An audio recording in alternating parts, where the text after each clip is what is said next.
ബില്ലുകളിൽ തീരുമാനമെടുക്കാൻ സമയപരിധി നിശ്ചയിച്ചതിൽ രാഷ്ട്രപതി ഫയൽ ചെയ്ത റഫറൻസിനെതിരെ തമിഴ്നാടും സുപ്രീം കോടതി.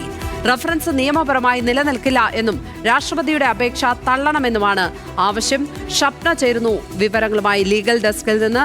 ഷപ്ന, ഇപ്പോൾ ഈ കേസിൽ തമിഴ്നാട് കൂടി കക്ഷി ചേരുകയാണോ? എന്താണ് ലഭിക്കുന്ന വിവരങ്ങൾ?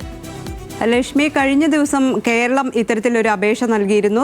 ഈ രാഷ്ട്രപതി ബില്ലുകളിൽ ഒപ്പിടുന്നത് സംബന്ധിച്ച് സുപ്രീം കോടതി സമയപരിധി നിശ്ചയിച്ചു. ഈ സമയപരിധി നിശ്ചയിച്ചത് നിയമപരമായി തെറ്റാണ് എന്നായിരുന്നു രാഷ്ട്രപതിയുടെ വാദം. അതോടൊപ്പം തന്നെ 14 കാര്യങ്ങളിൽ വ്യക്തത വേണം എന്നാവശ്യപ്പെട്ടാണ് രാഷ്ട്രപതി റഫറൻസിന് സുപ്രീം കോടതിയിൽ അപേക്ഷ നൽകിയത്.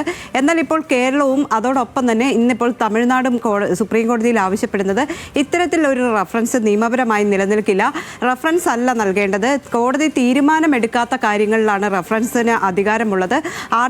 ഭരണഘടനയുടെ ആർട്ടിക്കിൾ 143 പ്രകാരം രാഷ്ട്രപതിക്ക് ഇത്തരത്തിൽ റഫറൻസിനുള്ള അധികാരമില്ല എന്നാണ് 2 സംസ്ഥാനങ്ങളും സുപ്രീം കോടതിയെ അറിയിച്ചിട്ടുള്ളത്. ഇന്നിപ്പോൾ തമിഴ്നാട് പറയുന്നത് ഇത്തരം ഒരു ആവശ്യം ഉന്നയിക്കണമെങ്കിൽ അത് കേന്ദ്ര സർക്കാർ ഒരു അപ്പീലായി സമർപ്പിക്കേണ്ടതുണ്ട്. അല്ലാതെ രാഷ്ട്രപതി ഈ റഫറൻസ് നൽകുന്നത് നിയമപരമായി തെറ്റാണ്. അതുകൊണ്ട് രാഷ്ട്രപതിയുടെ റഫറൻസിന് അത് തള്ളണം, ഉത്തരം കൊടുക്കാതെ തള്ളണം എന്നൊരാവശ്യം തമിഴ്നാടും ഉന്നയിക്കുന്നു. സമാന ആവശ്യം കേരളവും ഉന്നയിച്ചിട്ടുണ്ട്. ഏതായാലും ഈ അടുത്ത ദിവസം ഈ അപേക്ഷ പരിഗണിക്കാൻ ചീഫ് ജസ്റ്റിസ് അധ്യക്ഷനായ 5-അംഗ ബെഞ്ച് ഈ അപേക്ഷ പരിഗണിക്കാനിരിക്കെയാണ് ഇരു സംസ്ഥാനങ്ങളും ഇത്തരത്തിൽ നിലപാട് സ്വീകരിച്ചിട്ടുള്ളത്.